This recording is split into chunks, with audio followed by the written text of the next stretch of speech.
Chapter 2. Our cooking lesson was a disaster.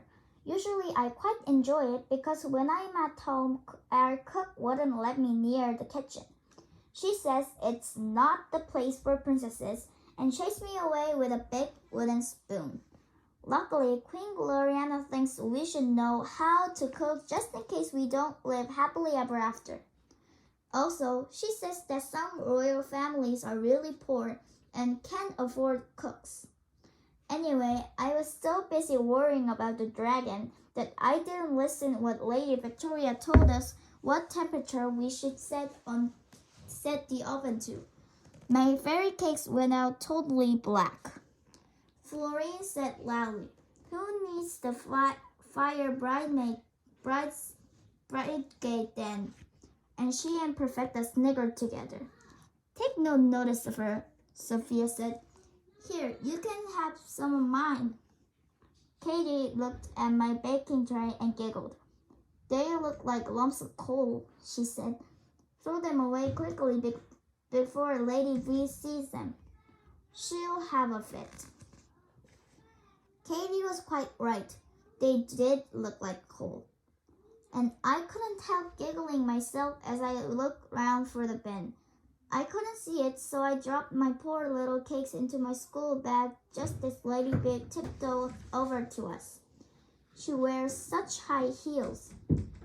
We tried to look innocent as Lady B peered over her glasses at our baking trays. "Not quite as lovely as I hoped," she said. "Daisy dear, let me try yours." She picked up one of my cakes. Of course, it was really one of Sophia's, and nibbled at it.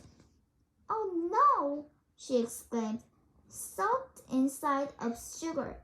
Oh dear me, I can't give a single one of you any Tiara points.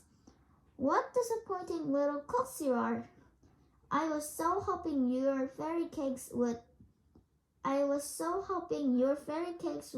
be the pride of King Percival's celebration party tonight." Florine sat up at once. You could almost see her ears flapping. "A party, Lady Victoria?" Lady V waved a dismissive hand. "For King Percival's special friends only. Princess Florine, lots of fireworks and dancing in the moonlight in the roof garden of his wonderful crystal tower." She looked at us sadly. "I plan to present them with a mountain of fairy cakes iced with pearly pink icing." "Please, Lady Victoria, my fairy cakes are lovely," Perfecta called out, and under her breath she murmured, "And I didn't cheat like Scaredy Cat Daisy." Lady V shook her head. "No, Perfecta dear, yours are a teensy bit uncooked. And please take 2 minus points for calling out so bossily." Perfecta scowled at Lady V as Lady V tiptoed away. Then the bell rang loudly, and we all trooped out into the corridor and hailed for lunch.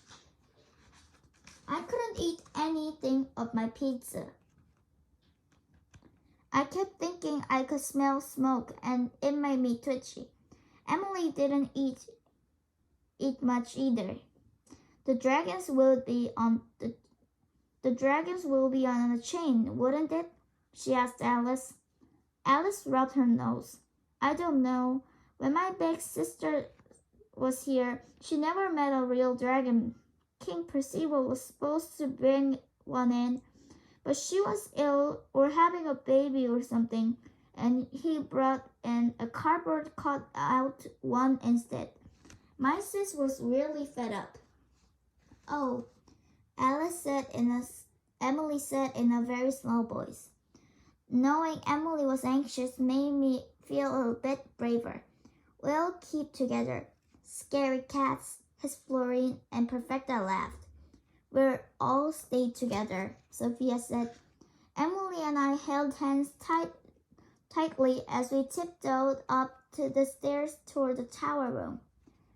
Usually it's my favorite room. It's got a huge window that opens up to the academy roof, and you can see You can see for miles and miles and miles. But this time I went up the stairs really slowly. Sophia and Alice were holding hands as well, and even Charlotte and Katie hesitated before they went through the doorway. "Oh," I quivered. "I'm scared, Emily." "Me too," Emily said, and her voice was shaking. "But we are princesses."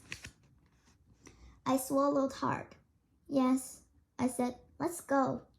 And in we went, expecting to see a huge dragon with glittering scales and fierce, glaring eyes. I was all ready to run away if it was too dreadful, but it wasn't dreadful at all. The dragon was totally gorgeous.